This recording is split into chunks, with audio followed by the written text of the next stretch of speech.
I'm sorry. More. Give me. I'm sorry.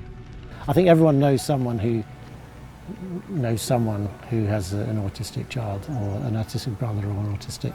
I think everyone has some kind of connection, and so I think the world is becoming much closer and more knowledgeable about autism and learning disabilities. People are more tolerant than perhaps they were because they know more, I think, and it's not a scary thing, it's just something that is different. It's a different way of looking at the world. Daniel was diagnosed with autism aged 2, so quite early on, and he has learning disabilities, epilepsy, and has had some challenging behaviour issues in the last few years. So there are certain things that Daniel does which I don't really understand how he does them. I don't know how he's learned how to swim, for instance, which feels like an incredibly complicated thing to learn how to do, but he can swim perfectly, much more strongly than I can. There are skills he's picked up. It's been an incredibly interesting and difficult and wonderful, really emotional journey. And I'm thrilled we've been on this journey. I mean, I wouldn't have changed it for anything. It's fantastic. I mean, just having days like today where we see him at his best and so happy and so enjoying himself, doing what he can do, showing his skills really, and showing the wonderful things that he is capable of.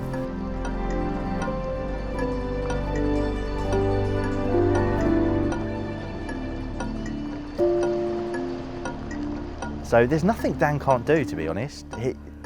He's unlimited. He literally can do so much exercise, so much sport. Well done. So he loves his running, he loves his walking, he loves wall climbing, rollerblading as well, ice skating. We take him trampolining, so he's great with that. He's great with sort of jumping shoes that he's got, get on the unicycle, up and down. Straight away, I mean, I struggle to even get on the unicycle, but get on it, and yeah, he's great sense of balance.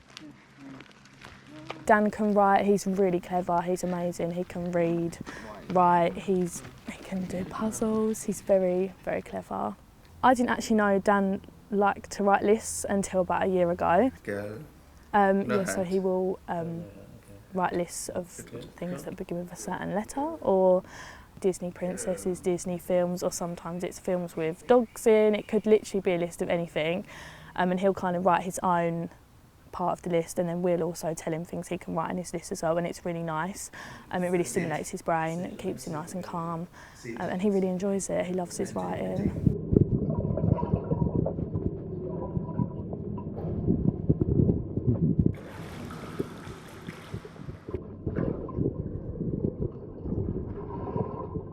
He loves swimming.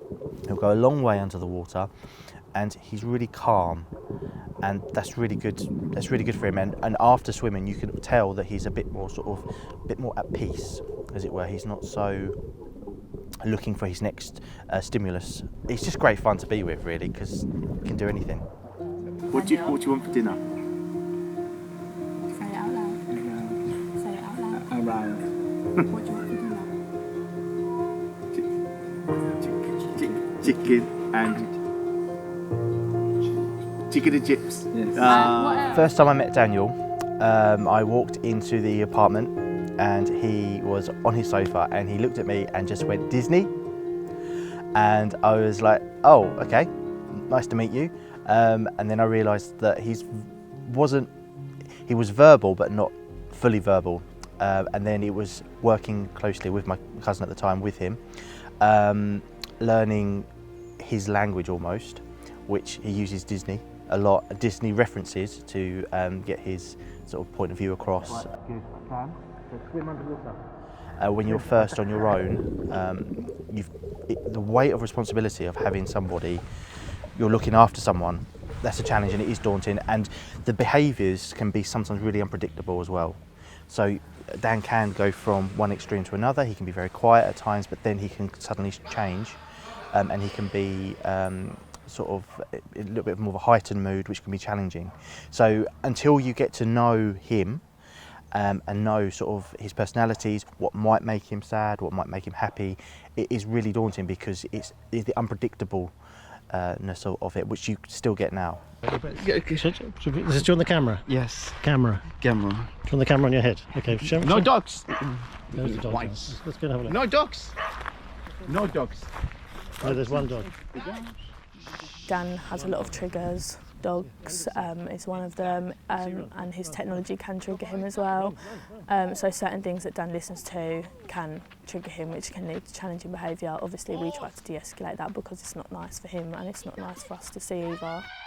Dan has like basic words he will use. There's a lot of things he says a lot. Well done being one of them. He loves that one, and we use it a lot when we're working with Dan. Well done, it's nice and positive. And actually over the last 2 years I've really seen his communication get better as well. He can say very basic things, but he can kind of tell us what he wants or what he doesn't want to do or what he doesn't like.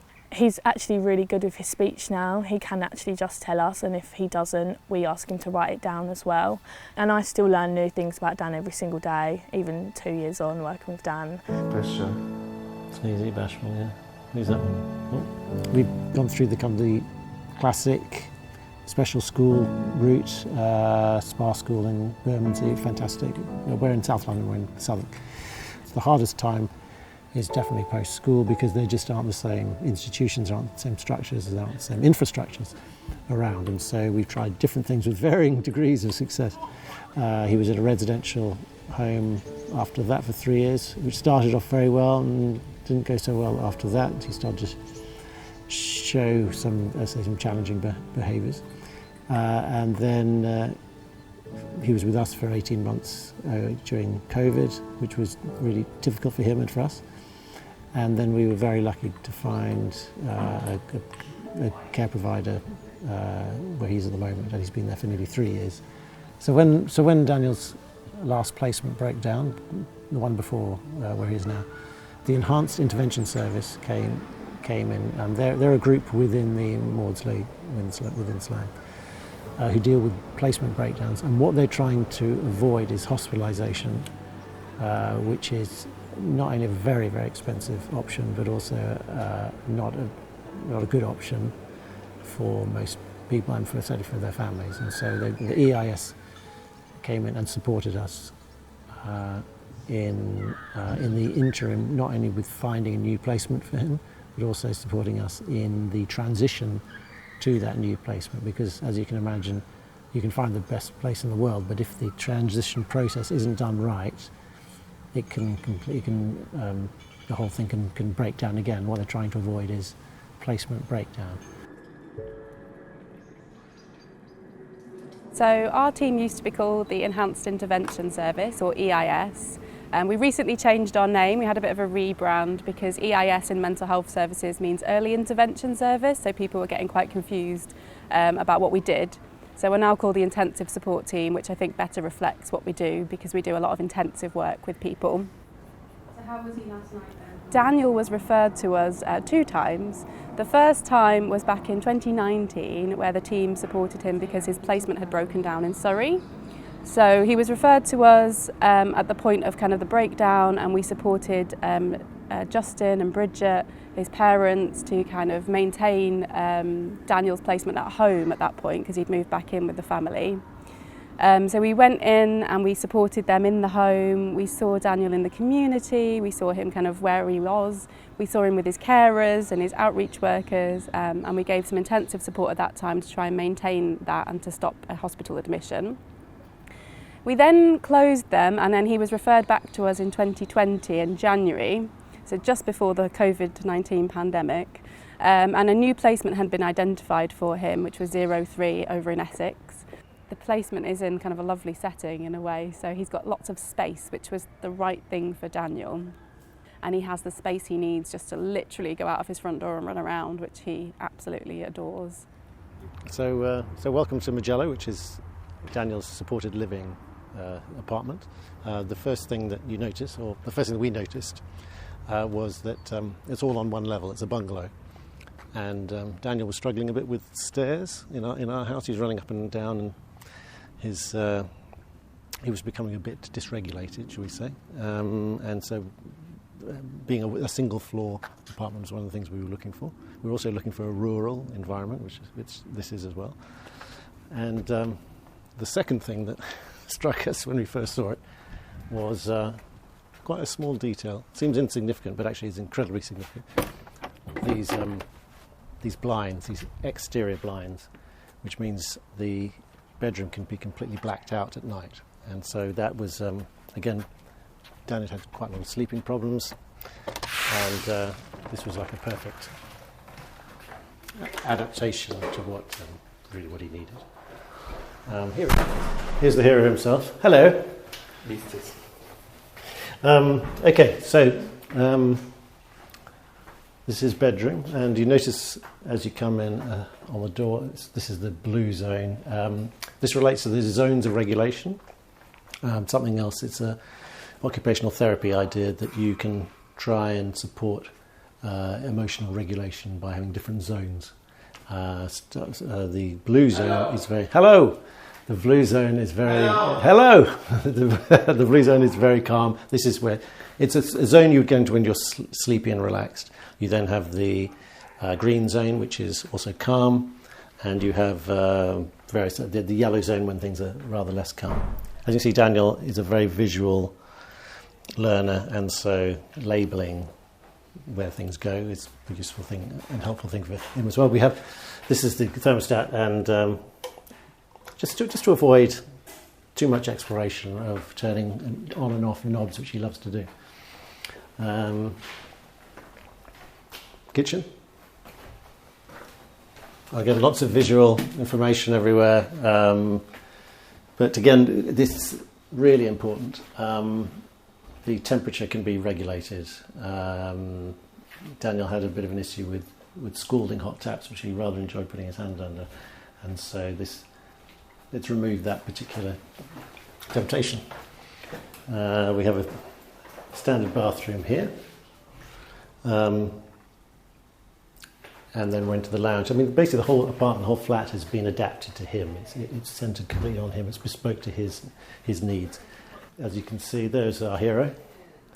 Doing the things, Mr. Spresney doing the things he loves, which is watching DVDs and doing lists, which we'll come on to later.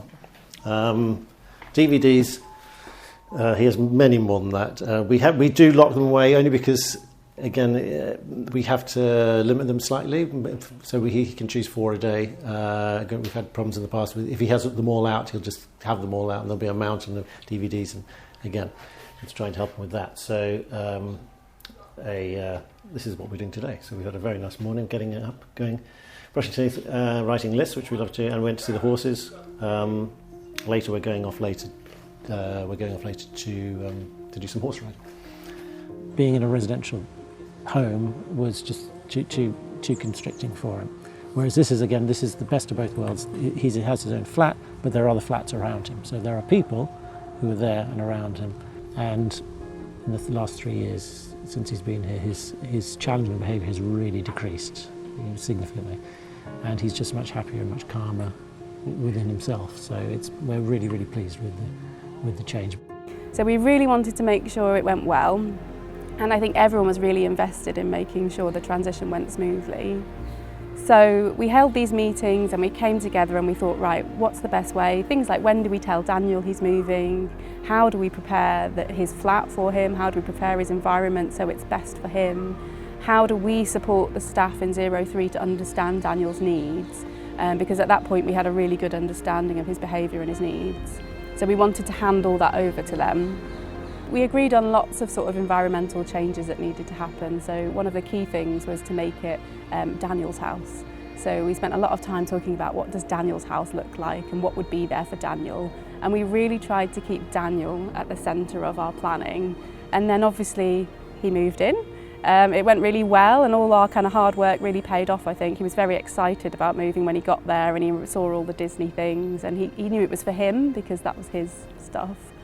And 03 were great. You know, as soon as he moved in, they were keeping charts of his behaviours. So we often ask people to kind of record behaviours. So any difficult behaviours that occur, we asked them to sort of write them down. They sent that over to us. We analysed it jointly with them. Some of it was just about time and settling in. but some of it was kind of just getting the support right, so tweaking the way people support Daniel, which we did really well, and they were really responsive to kind of just changing, tweaking the way they supported him and doing things differently. So you're working with the carers, you're working with the manager, and you're working with the psychology team that they have. So it's a combination of observations about what he's doing, what is upsetting him, what is making him happy, the positive and the negative, and trying to work on that. But also it is built on psychologists working with the team as well, and saying, well, we should try this and we should actually produce data for it. So there is a scientific aspect to it, as well as your gut instinct is telling you that this thing is or isn't working.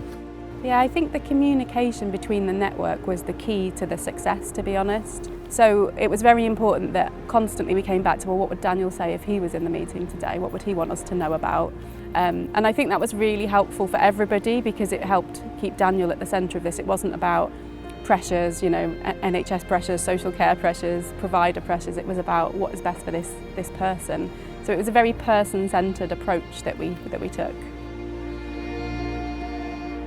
I think Daniel's anxiety levels dropping in the last 3 years has been down to the quality of the kind of care he's had and the kind of support and love he's had from his carers, and also everyone working as a team.